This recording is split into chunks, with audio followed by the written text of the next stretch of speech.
What is going on, Multiverses? We are back with a brand new video for you guys.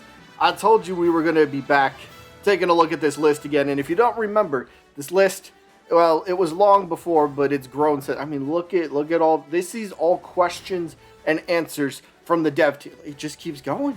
It just keeps going. Look at all this stuff, and it continuously gets updated. There we go. Finally, I'm almost at the bottom of the page. Holy Lord. Okay, but anyway, so today's video, we're going to be taking a look at some questions that maybe hasn't been brought to light yet. So again, these are questions that have been answered by the devs of Multiversus.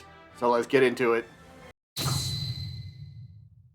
Question one that we are going to cover, because a lot of these we have talked about, there are still quite a few that we haven't. So the first one that I thought was a very interesting one, and those are the only ones that I'm gonna cover in today's video. So first question is, I was wondering about your approach to adding characters throughout time.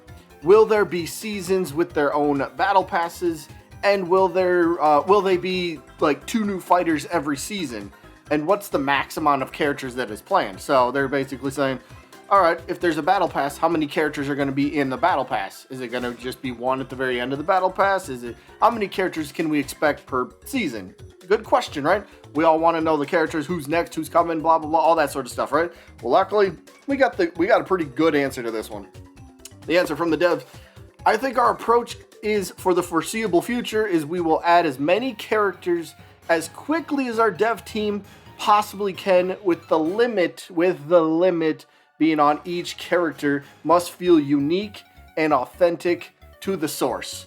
Now, some people might look at that as a negative thing, but I think this is a good thing. They are saying that they have plans to just keep on pumping out characters as long as they're able to. But again, the big thing here, feel very unique and authentic to their source. So they're not just going to add a character for the sake of, we need a character out quick, put somebody out there. They're not going to do that. So they're not going to essentially go, all right, Echo Fighter, a clone fighter, we need somebody out immediately. Oh, good thing we can just throw a clone together real quick and boom, there you go. Now they want them to be authentic. Again, clones might happen, but there might be a different situation with that. We've covered that before in the past.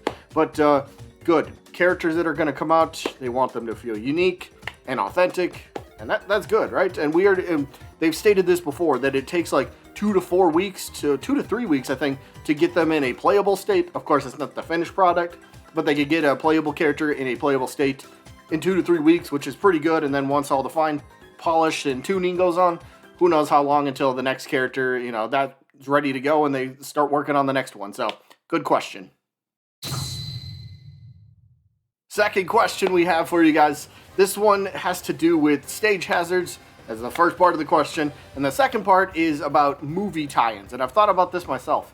I thought about they could do like a unique event for an upcoming movie, say the new Batman movie, if the game happened to be out by then. But the new Batman movie comes out, and they could do an event that ties into unlocking a new character skin for Batman that, it's for the new movie. It's a good question. So the question, are there going to be stage hazards in Multiverses? If so, is there an option to turn them off? Some people like to explore and play different stages that aren't just competitive, but we don't like those stage hazards getting in the way, right? They might mess something up, and we might have a negative time with the stage. So, can we turn them off? Hopefully, that'd be nice. At least have the option. And then 2, are there going to be movie tie-in skins with different voices for characters? Like the Batman skin. Wow, you actually used that. But like the Batman skin for Batman, for example. Answer is, if the players want those options, we'll give it to them. And I'm assuming that refers to the whole question, because he doesn't specifically state which one is which, but at least this is going towards stage hazards. So if we want stage hazards to be toggleable, is that a real word? Toggleable. Say that. Yeah, tell me it's toggleable. Toggleable. They're just toggle. That's going to be stuck in my head. But just give us an option to toggle it on or off. How about that? There we go. That works. But toggle it on or off, and we should be fine. At least we can have the option, so that's good. But we'll have to wait and see on that one. So I don't know if they mean we'll have to wait and see for like movie skin tie-ins and having different voices. So like, who's the new Batman dude? The Twilight vampire guy, right? Whoever that is. I can't think of his name. But would they make a skin for that new Batman, and then would they hire that voice actor to come and do a few voice lines for the new Batman skin? They'll have to wait and see. I wouldn't hold my breath on that one, but they've already stated that there will be skins that will have unique voice actors attached to specific skins, so it's possible, but we'll have to wait and see on that situation. Next one, this one's another important one. Yet another piece of information about why this game will not be pay to win. They keep saying it over and over and over and over and over again. And they keep saying it in different ways, but it all ties back to, no, gameplay, anything gameplay related is not going to be pay to win. And this is just more fantastic news, right? Sure, maybe stuff might be a little grindy. We'll have to see how that plays out because we can't judge that yet. But the question is, how does the game incorporate real-world money? I heard that you said that characters would be obtainable through gameplay, but I also know that games have to be profitable to continue. Fair point. They got to make money. They're free. It's a free game. They got to make money somehow. They got servers. They got new developments that they are going to continuously have. There's a lot of stuff. They got to pay the people. There's a lot of stuff that they need money for. So how are they going to make money? Cosmetics, of which we will have some really awesome stuff, are unlocked through real currency. Cosmetics, that's going to be the main, it sounds like that's the main way they're planning to make money. I think battle passes have been confirmed too, so I think that's going to be a way. Typically what battle passes are like $10, $9.99 or something like that, so I'm sure that's going to be another avenue for them to make money off of, make profit hopefully. So and then again, here's the important part. Anything that affects gameplay, zoom in, anything that affects gameplay can be earned just by playing the game. That's awesome. That's the news we want to keep hearing. And they keep reiterating that. I know there's going to be some people that are skeptical, and that's completely fine to be. I'm sure in the past, I can't think of anything off the top of my head because I don't care at this point, but I'm sure there's been developers or games that have said something similar, like, oh, sure, you could unlock it by playing our game, but how much do I have to play the game before I actually unlock one thing?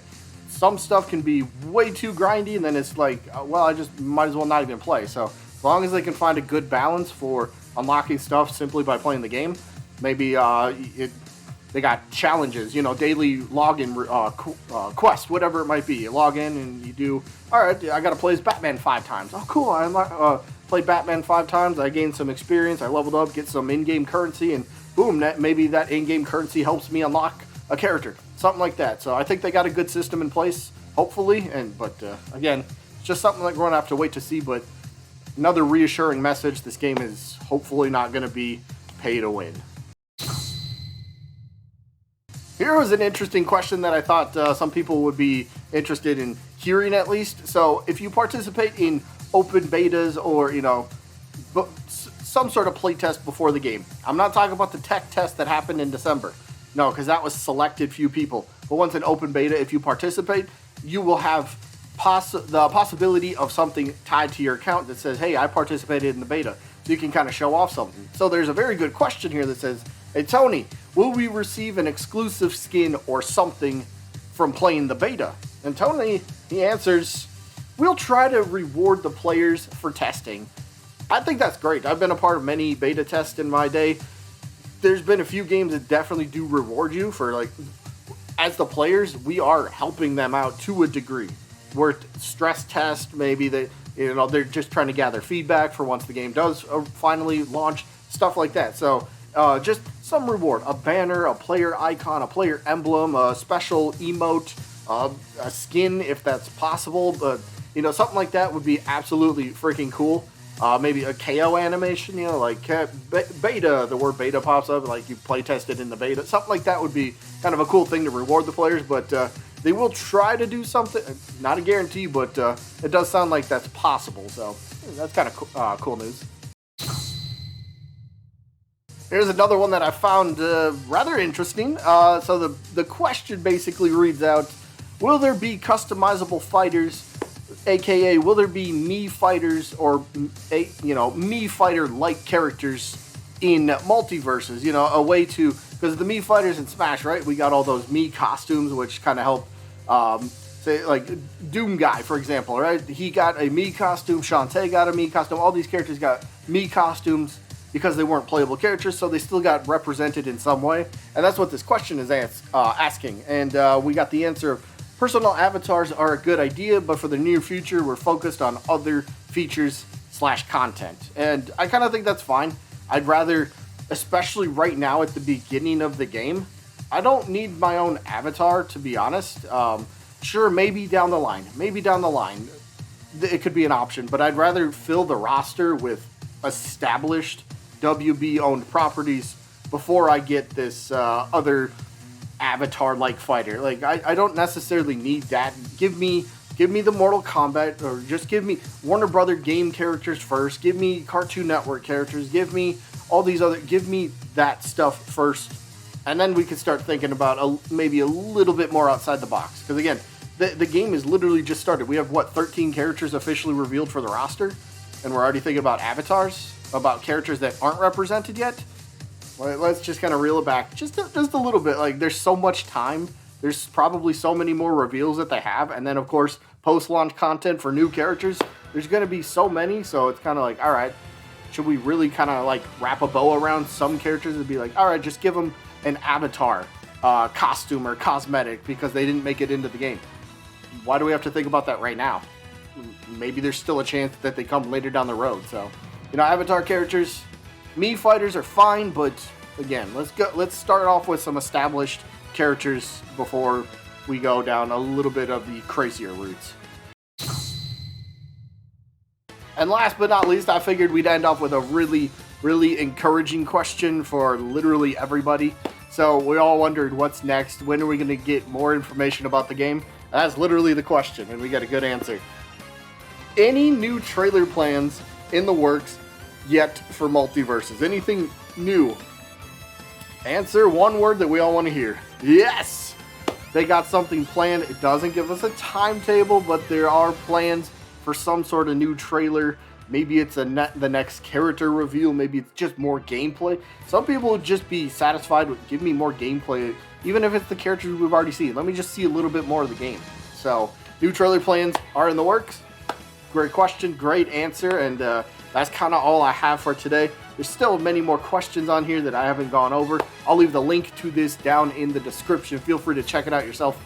My friend here, Vadorant, I've been in contact with this person, had some small conversations with this person. Seems pretty chill, but they're doing us a huge favor by compiling this entire list into, well, one list. What?